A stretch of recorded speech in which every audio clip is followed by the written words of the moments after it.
नमस्कार, मैं देवेश त्रिवेदी और आप देख रहे हैं न्यूज़ 7 हिंदी। शुरुआत करते हैं बिहार की अहम खबरों से। बिहार के लोगों को आंधी तूफान और बारिश से अभी राहत की कोई उम्मीद नजर नहीं आ रही। हालांकि कुछ जिलों में आज मौसम जरूर शुष्क रहेगा। मौसम विभाग ने अगले 24 घंटे के दौरान 12 जिलों में हल्की से मध्यम स्तर से बारिश का अलर्ट जारी किया है। इसके साथ ही 30-40 किलोमीटर की रफ्तार से हवाएं भी चल सकती हैं। बिहार में अगले कुछ दिनों में बारिश की गतिविधियां कम होती नजर नहीं आ रही। इसके बाद तेज गर्मी का असर दिखना शुरू हो जाएगा। मौसम विभाग के अनुसार पटना और उसके आसपास इलाकों में शनिवार को हल्के बादल छाए रहेंगे और बारिश की संभावना नहीं है। भागलपुर और कटिहार में भारी बारिश के अनुमान है।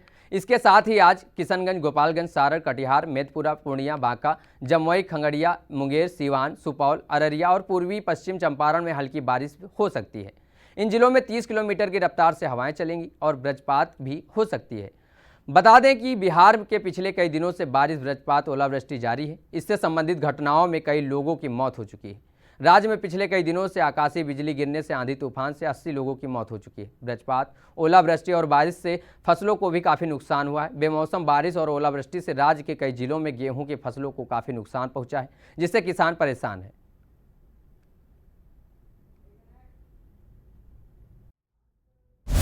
बिहार में साल 2025 के अंत में विधानसभा चुनाव होने वाले हैं। इसी बीच आधी आबादी यानी कि महिला वोटरों को साधने के लिए सीएम नीतीश कुमार ने अनोखी पहल शुरू की है। मुख्यमंत्री नीतीश कुमार ने आज एक अड़े मार्ग से महिला संवाद रथ को हरी झंडी दिखाकर रवाना कर दिया है।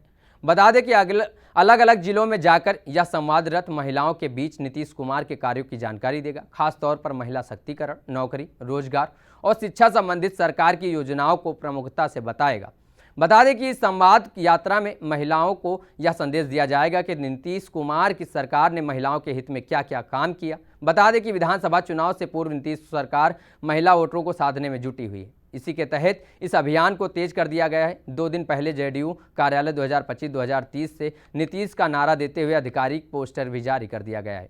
बता दें कि इस पोस्टर का वीडियो भी जारी कर दिया गया था, जिसमें नीतीश कुमार की योजना और वादों को बताया गया था। इस साल होने वाले विधानसभा चुनाव को देखते हुए महिला संवाद कार्यक्रम को नीतीश कुमार सरकार की बड़ी पहल माना जा रहा है। इसके तहत राज्य सभी गांवों में जाकर महिलाओं को सरकारी योजनाओं, महिला शक्तिकरण से जुड़े मुद्दों की जानकारी भी दी जाएगी। गौरतलब है कि केवल पटना में ही 1395 स्थानों पर महिला संवाद कार्यक्रम आयोजित किया जाएगा। इसी दौरान महिलाओं को राज्य सरकार की प्रमुख योजनाओं से अवगत कराया जाएगा, जिसमें महिला शक्तिकरण नीति 2025, नशा मुक्ति अभियान, महिला आरक्षण योजना, जीविका योजना, मुख्यमंत्री कन्या उत्थान योजना, बालिका पोशाक योजना, महिला आरक्षण योजना, बाल विवाह एवं दहेज प्रथा उन्मूलन अभियान की जानकारी भी दी जाएगी। बता दें कि सरकार प्रत्यक्ष तौर पर बिहार के महिला वोटरों को साधने में लगी हुई है।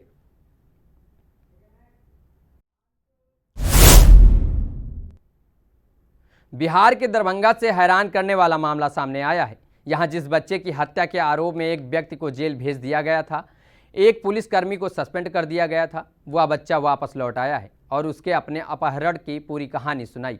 मामला मब्बी थाना क्षेत्र सिमरा निहालपुर का है। यहां भोला राम नामक नाबालिग की हत्या को लेकर आजमनगर में मुख्य सड़क को जाम करके हजारों लोगों ने बवाल काटा था। विरोध प्रदर्शन कर रहे लोगों ने पुलिस पर पत्थरबाजी करके पुलिस की गाड़ी क्षतिग्रस्त कर दिया गया था और टायर जलाकर विरोध किया गया था। इस मामले में तत्कालीन थाना प्रभारी दीपक कुमार सस्पेंड कर दिए गए थे और मामले में हत्या के आरोपी राहुल कुमार को जेल भेज दिया गया था। आपको बता दें कि दरभंगा में बवाल से लगभग 12 दिन पहले भोला राम के गायब को लेकर पुलिस की शिकायत की गई थी। इसके बाद अल्लपट्टी गुमटी और एक हाथ और एक पैर कटी लाश बरामद हुई थी। भोला राम के परिजनों ने लाश की पहचान की थी और भोला राम का दाह संस्कार भी कर दिया गया था। उन्हें सरकारी लाभ भी मिला था, लेकिन अब भोला राम वापस आ गया है। ऐसे में सभी हैरान हैं। बहरहाल अनुसंधानक ने कथित मृतक भोला राम को अभिरक्षा में लेकर कोर्ट में प्रस्तुत किया और कोर्ट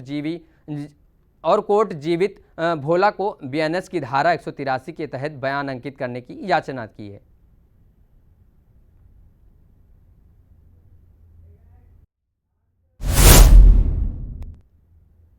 बिहार की राजधानी पटना में गुरुवार को महागठबंधन की एक अहम बैठक हुई, जो करीब 3 घंटे तक चली। इस बैठक में तेजस्वी यादव को ऑर्डिनेशन कमेटी के अध्यक्ष के तौर पर चुना गया। हालांकि मुख्यमंत्री का चेहरा कौन होगा, इसे लेकर कांग्रेस की ओर से कोई स्पष्ट जानकारी नहीं दी गई। कांग्रेस के बिहार प्रभारी कृष्णा अल्लाउर ने लीडरशिप के संबंध में पूछे गए सवालों का जवाब देते हुए कहा कि महागठबंधन में यूनिटी और क्लैरिटी है। एनडीए में कन्फ्यूजन है। हरियाणा के मुख्यमंत्री कुछ बोलते हैं, प्रधानमंत्री कुछ बोलते हैं। इंडिया गठबंधन में कोई कन्फ्यूजन नहीं है। जहां कन्फ्यूजन है वहां का सवाल उठाएं। और अल्लाउर से तेजस्वी यादव को मुख्यमंत्री का चेहरा बनाए जाने के संबंध में पूछा गया तो उन्होंने इसका जवाब नहीं दिया। तेजस्वी यादव ने प्रेस कॉन्फ्रेंस कर इस पर प्रतिक्रिया देते हुए कहा, थोड़ा इंतजार का मजा लीजिए, हम सब एक हैं, जो भी बात होगी साथ करेंगे। पशुपति पारस को कहा कि इसके बारे में आप लोगों को बताया जाएगा। बैठक में आरजेडी, कांग्रेस, वीआईपी के साथ साथ वामपंथी दलों, सीपीएम, सीपीआई और माले के नेता ने भाग लिया।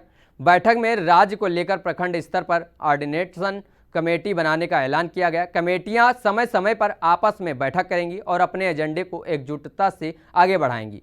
बैठक के बाद प्रेस कॉन्फ्रेंस में तेजस्वी यादव ने कहा कि हमें गरीब, नौजवान, महिला, युवाओं के मुद्दों पर बात करनी है, पलायन पर चर्चा करनी है। बिहार में लोगों को बहुत गुस्सा है।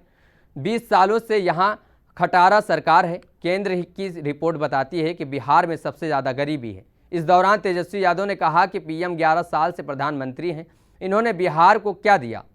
केवल ठगने का काम किया। लोगों ने भरोसा करके सबसे ज़्यादा सांसद दिए। दर्जन भर मंत्री यहाँ से हैं। मंत्री अपनी एक उपलब्धि बता दें।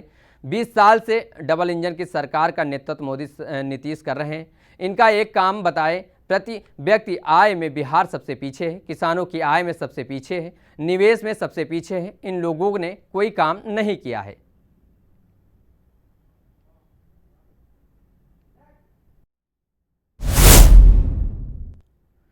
बहन के बच्चों की शादी में मामा की ओर से अपनी इच्छा अनुसार आर्थिक सहायता दी जाती है।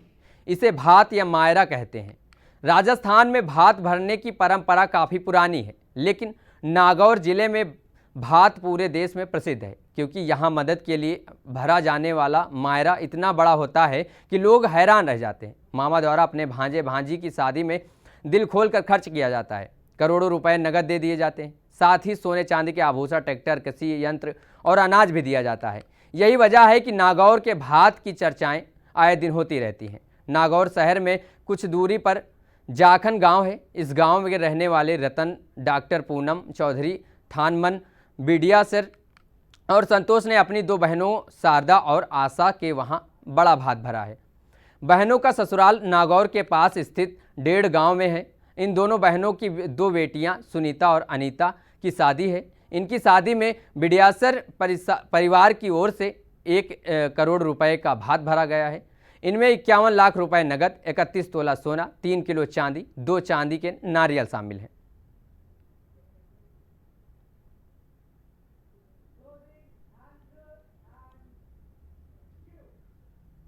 फिलहाल के लिए बिहार की खबरों में इतना ही। बने रहिए न्यूज़ 7 हिंदी के साथ।